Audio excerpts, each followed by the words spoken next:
Hello viewers, আসসালামু আলাইকুম। সবাই কেমন আছেন? যেখান থেকে আমার ভিডিওটা দেখছেন তাদের সবাইকে অসংখ্য অসংখ্য ধন্যবাদ। আমার ভিডিওটা স্কিপ না করে সম্পূর্ণ ভিডিওটা দেখবেন। আশা করি অবশ্যই আপনাদের ভালো লাগবে। এই তো দেখতে পাচ্ছেন আমি কি বানিয়েছি, আপনারা হয়তো বা দেখতে পাচ্ছেন এটা মনে হচ্ছে পরোটা বানিয়েছি। আসলে না, এটা আমি পরোটা বানিয়ে নেই, এটা বানিয়েছি আমি যেটা আপনারা দোকান থেকে কিনে নিয়ে আসেন কিমা পুরি বলে, যেটার দাম 10 থেকে 12 টাকা নেই। সেই কিমা পুরিটা আমি আজকে বানিয়েছি, কারণ দোকানের তেলগুলো হলো অস্বাস্থ্যকর জিনিস, আর ওনাদের মানে অবস্থাটা দেখলে কিন্তু আমার বাজে লাগে।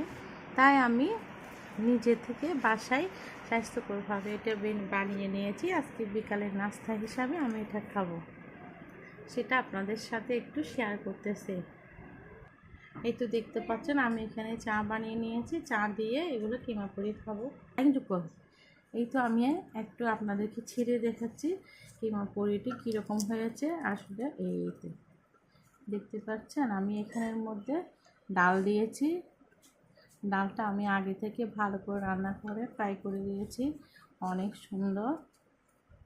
এই তো সেটা আমি আপনাদেরকে একটু ভালো করে খুলে দেখাচ্ছি। এটা কিমা পুরি বানিয়েছি, ডাল পুরি করে নিয়ে আমি কিন্তু কালকে কিছু ডাল পুরি বানিয়েছি। আর এটার রেসিপি যদি আপনারা দেখতে চান তাহলে অবশ্যই আমাকে কমেন্ট করবেন, আমি অবশ্যই আপনাদের জন্য সেই রেসিপিটা দেওয়ার জন্য চেষ্টা করব। তাহলে আজকের ব্লগটা আমি এখানে শেষ করছি। সবাই ভালো থাকবেন, সুস্থ থাকবেন। আসসালামু আলাইকুম।